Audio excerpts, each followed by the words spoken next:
My dear students, आज हम लोग एक्सेल में लुकअप फंक्शन सीखने जा रहे हैं। एक्सेल में लुकअप फंक्शंस कैसे काम करते हैं। तो पहले आपको लुकअप फंक्शंस के कंसेप्ट को जानने होंगे। लुकअप फंक्शंस पहले होते क्या हैं, इसके कितने फॉर्म होते हैं, पहले वो जानिए। लुकअप फंक्शन बेसिकली होता क्या है कि लुकअप फंक्शंस यदि returns a value either from one row और one column range from an array, अर्थात या तो हम एक कॉलम में रिजल्ट देखना चाहते हैं या एक रो में। वह फॉर्म दोनों तरह से हो सकते हैं बच्चे। कितने तरह से? दो तरह से हो सकते हैं। चलिए मैं आपको बता देता हूं। Excel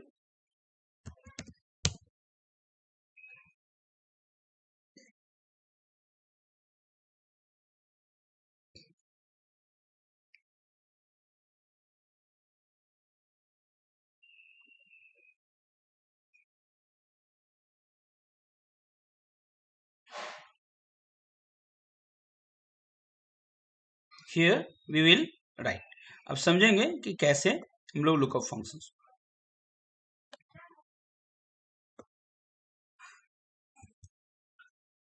Excel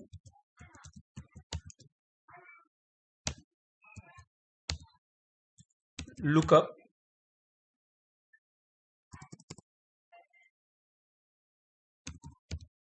lookup function.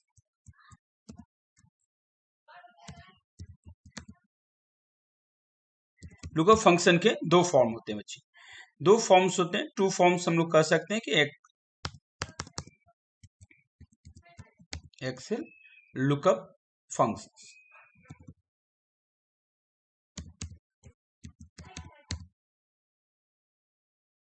Two types के फंक्शंस होते हैं। पहले तो आप लोगों ने लुकअप जाना। लुकअप होता क्या है?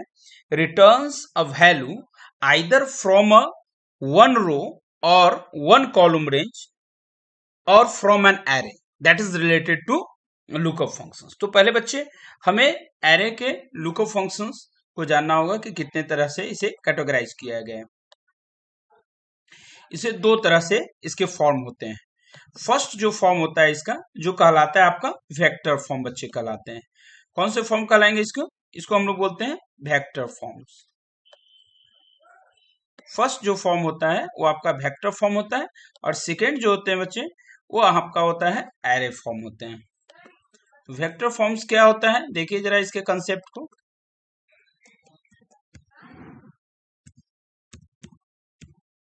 वेक्टर फॉर्म,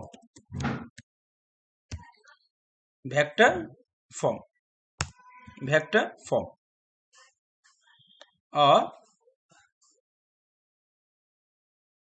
वेक्टर फॉर्म होते हैं, और सेकेंड आपका होता है एरे फॉर्म।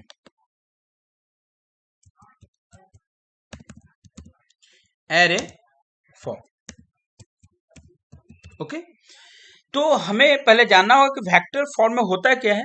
वेक्टर फॉर्म तब यूज करते हैं जब हम चाहते हैं कि large list, when we you have, आपके पास लार्ज लिस्ट है, या अर्थात आप चाहते हैं कि किसी वैल्यू को चेंज कर दे कुछ समय के बाद, अर्थात use the vector form when you have a large list, तब यूज करते हैं। और एरे को कब यूज करते हैं? जब हमें चाहते हैं कि स्मॉल लिस्ट हो। याद रखना है, वेक्टर फॉर्म में लार्ज लिस्ट को चेक करते हैं, चेंज करते हैं लार्ज लिस्ट को।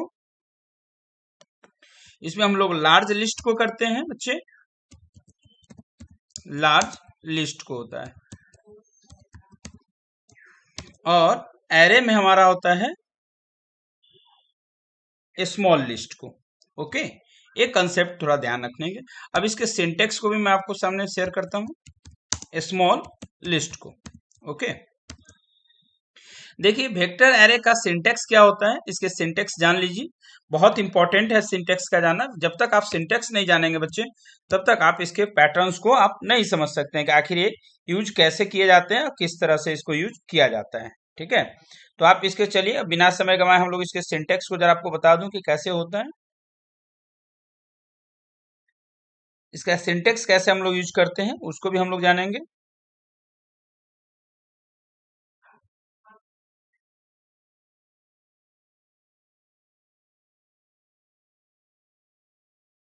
सिंटैक्स क्या होते हैं? लुकअप, फर्स्ट हमें जो कीवर्ड लिखना होगा एक्सेल की शीट में, lookup, lookup small brackets, lookup value, lookup value, lookup value comma lookup vector, lookup vector, lookup value comma lookup underscore vector comma result vector, result vector, okay, result vector. ये इसके syntax है जो कि pattern आपके सामने दिख रहा है, किस तरह से हम लोगों ने इसे यूज किया है। ये सिंटेक्स को अभी हम लोग एक्सेल में चल के आपको प्रैक्टिकली मैं करके बताऊंगा कि किस तरीके से इसे करना है। लुकअप वैल्यू,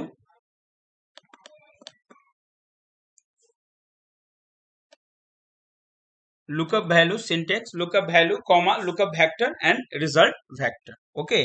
और अब हम लोग एरे के लिस्ट को चल के देखते हैं कि एरे लिस्ट में कैसे होता है।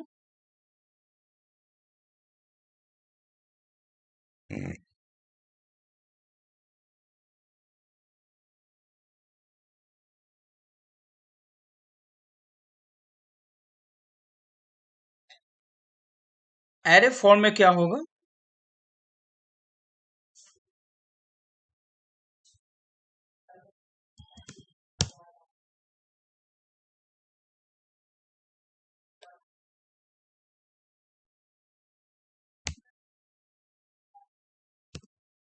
सिंटेक्स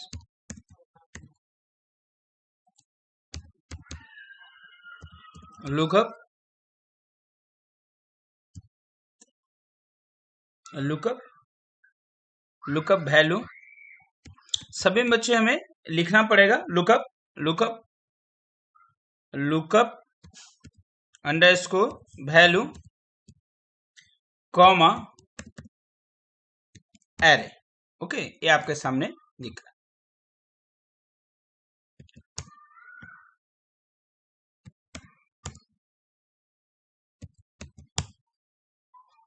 ठीक है। तो मुझे उम्मीद है कि आप लोग को यहाँ पे इसके सिंटेक्स को समझने में दिक्कत नहीं हुई हो। याद रखना है, अब इसको हम लोग प्रैक्टिकल करके बताते हैं आपको कि कैसे हम लोग करते हैं। तो चलिए बिना समय गंवाए हम लोग प्रैक्टिकल सीट पे चलते हैं, एक्सेल की सीट पे, और इसे करके बताते हैं कि एक्सेल में लुकअप फंक्शंस हम लोग कैसे यूज करेंगे, अर्थात वेक्टर फॉर्म से और एरे फॉर्म से। वेक्टर फॉर्म का मतलब लार्ज लिस्ट से वो निकालने में, इसमें लार्ज लिस्ट में निकालते हैं, स्मॉल लिस्ट होता है, एक कंसेप्ट सिंटेक्स होगा, ठीक है। तो चलिए अब हम लोग सीट पे चलते हैं, एक डेटा लेके आपको बताते हैं कि किस तरह से हम लोग, पहले हम वेक्टर फॉर्म को देखेंगे और फिर वेक्टर फॉर्म के बाद बच्चे हम लोग एरे फॉर्म पे आएंगे। तो पहले क्या करें, यहाँ पे एक डेटा है, हमने यहाँ पे एक नाम लिख दिया, टेबल का नाम मैंने यहाँ पे दे दिया फ्रीक्वेंसीज। इसे आप जूम भी कर दीजिए ताकि आपको अच्छे से दिखे, तो इसके लिए आपको जूम कर सकते हैं।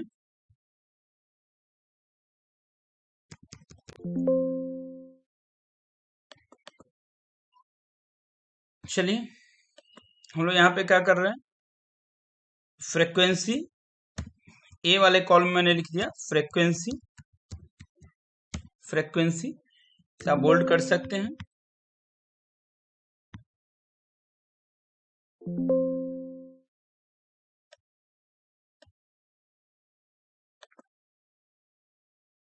ठीक है, अब देखिए एक मैंने कर दिया, फ्रीक्वेंसी कर दिया, और फ्रीक्वेंसी के बाद फिर हमने यहाँ पे लिखा है कलर। कोई भी एक फील्ड बना लिए, कोई जरूरी नहीं, आप कुछ भी फील्ड बना सकते हैं, कलर, ओके।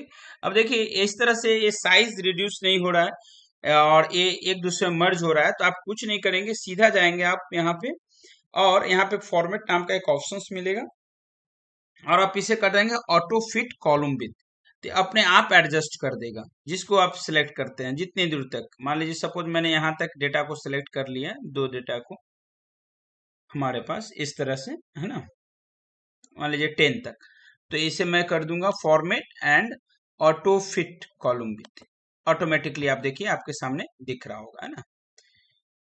आ गया, इसे फ्रीक्वेंसी को हटा दिया मैंने और कलर में मैंने इसे फिट कर दिया। ठीक है बच्चों, तो इस तरह से आपने देखा कैसे मैंने यूज किया है। अब फ्रीक्वेंसी मैंने कुछ डेटा दे रहा हूं और डेटा मैंने मान लीजिए 4.14 कोई फ्रीक्वेंसी, कोई भी डेटा मैं दे सकता हूं। कलर मैंने दे दिया यहाँ पे रेड, रेड कलर मैंने दे दिया है, कलर मैंने रेड दे दिया है आपको। ठीक है, फिर हमारे पास डेटा आया है और मैंने यहाँ पे कर दिया 4.19 और मैंने फिर डेटा दे दिया ऑरेंज। ओके, और फिर अगेन मैंने एक डेटा लिया 5.17 और फिर हमने एक डेटा दे दिया येलो। ठीक है, और फिर मैंने 5 वाले में भी एक डेटा का एंट्री किया 5.77, कुछ भी फ्रीक्वेंसी बच्चे हो सकते हैं, और मैंने यहाँ पे लिखा कलर दे दिया इसको ग्रीन। ओके, एंड 6 पे मैंने दे दिया 6.39 और कलर मैंने दे दिया ब्लू। ओके, अब क्या है बच्चे, ये सारे डेटा तो हमने दे दिया। अब यहाँ पे हम लोग फॉर्मूला को लगा के यूज करके इसको निकालने का प्रयास करेंगे कि कैसे बनेंगे। ठीक है, तो चलिए हम लोग क्या कर रहे हैं यहाँ पे, लुकअप। आप ऐसा कीजिए, कहीं पे भी आप लिख सकते हैं। तो बच्चे आप ऐसा कीजिए, इसको आप वहां ना लिख के आप यहाँ पे एक स्पेस बना लीजिए और हम लोग रिजल्ट को चेक करते चलेंगे। तो थोड़ा सा इसे भी मैं मिनिमाइज, थोड़ा साइज बढ़ा देता हूं ताकि आपके लिए सही से सारा चीज आपको दिखे, है ना। चलिए अब यहाँ पे बच्चे मैंने लिखा फॉर्मूला, जो भी हमें यूज करना है, लुकअप। लुकअप नाम से कीवर्ड लिखना कंपलसरी है, याद रखना है। और सिंटेक्स मैंने बताया था ना, lookup value comma lookup vector comma result, है ना। तो यहाँ पे हम लोग बच्चे जो निकालने जा रहे हैं, अभी पहले हम लोग वेक्टर के लिए निकालने जा रहे हैं। तो वेक्टर का हम लोग अभी करेंगे कि वेक्टर पे कैसे निकालते हैं, पहले मैंने बताया था। तो यहाँ पे क्या करेंगे, फर्स्ट हम लुकअप वैल्यू देंगे। हम चाहते हैं 4.19 को चेंज करना, है ना। तो यहाँ पे जिसको चेंज करना उसका यहाँ पे वैल्यू हमें पुट करना होगा 4.19। ठीक है बच्चे, और देन वी विल राइट कि हमें कॉलम लिखना होगा। लुकअप 4.19 कॉलम ए, ये है कहाँ पे, किस कॉलम में है, ए कॉलम में। यहाँ पे यानी कह सकते कॉलम ए में है, और जहां पे है उसका रेंज क्या पड़ा हुआ है 4.1 का, A3 या A2। कहां पे है यह A3 4.19, और मैंने दे दिया यहां से जी इस सेल कहां से कितने से कितने सेल में पड़ा हो, A2 से लेकर हमारे पास टोटल सेल कितना है A6 तक। ओके बच्चे, यहां तक हो गए। देन अब हम फिर अगेन चेक करेंगे कि V2 से V6 में, B2 से B6 में, ओके, B2 कोलन B6 में, और फिर इसे हम बंद कर देंगे 4.19 कॉमा A2 से A6, B2 से B6। बच्चे यहाँ पे ध्यान देना है कि A2 से A6 में कहाँ पे है रेंज, यह है कि नहीं, एग्जिस्ट है कि नहीं।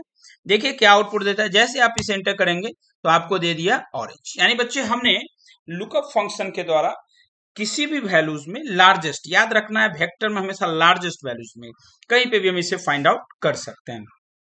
अगर हमने एक तो ये वैल्यू दे दिया, एक करके आपको बता दिया मैंने।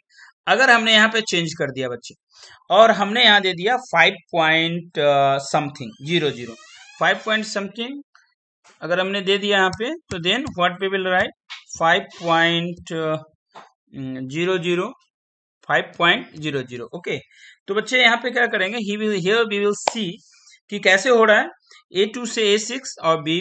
अब 5.0 तो है नहीं, तो इसका लार्जेस्ट नियरर कहाँ पे जाएगा, देखिए यहाँ पर 5.7 पे जाएंगे, तो यहाँ पे एग्जैक्टली उसके नियरेस्ट दे देगा, यानी ऑरेंज ही दिया। क्यों दिया, क्योंकि 5.0 ध्यान देना है कि 5.0 किसके नियरर जा रहा है, 4.19 और 5.7 के नियरर जा रहा है, तो वैल्यू आउटपुट दे रहा है आपका। अगर मैंने यहाँ पे वैल्यू दिया 7.66, ठीक है, एग्जैक्टली 7.6, तो बच्चे क्या 7.66 की फ्रीक्वेंसी कहीं पे एग्जिस्ट कर रही है, नहीं कर रही है। तो इसके नियरर कौन देगा, ब्लू देना चाहिए इसे, क्योंकि 6.399 है। देखिए यहाँ पे आउटपुट आपके सामने ब्लू दिया दिया कि नहीं।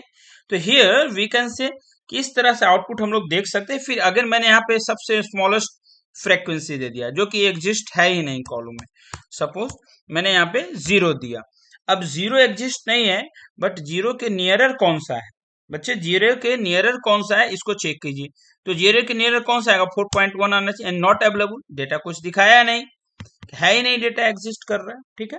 तो ये हुआ हमारा लुकअप वैल्यू के लिए वेक्टर का रिजल्ट निकालना। ओके बच्चे, अब हम लोग एरे के थ्रू भी इसे निकाल के आपको हम बता देंगे कि एरे में हम कैसे हम लोग इसे डेटा को निकाल सकते हैं और किस तरह से एरे में करते हैं। ओके, तो एरे का भी ध्यान देने की जरूरत है। हम सपोज यहाँ पे क्या किया, हमने एरे की फ्रीक्वेंसी देंगे और फिर एरे को चेक करेंगे कि कहां से कहां पे वैल्यूज आती है, ठीक है।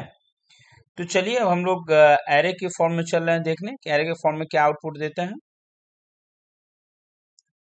सेम यही पैटर्न रहेगा। तो आप लोग इस डेटा को चेंज भी कर सकते हैं और डेटा को देख भी सकते हैं कि किस तरह से हम लोगों ने किया है। ओके, अब यहाँ पे डायरेक्ट एरे के फॉर्म में सिंपल क्या करेंगे, सिर्फ वैल्यू को लिख के हमें वहां पर डायरेक्ट वैल्यू को पुट कर देना होता है। ये चीज ध्यान रखेंगे आप लोग। तो चलिए बच्चों, अगर आपको वीडियो पसंद आया हो तो please like share and subscribe करना ना भूलें। Thank you all of you, thank you so much.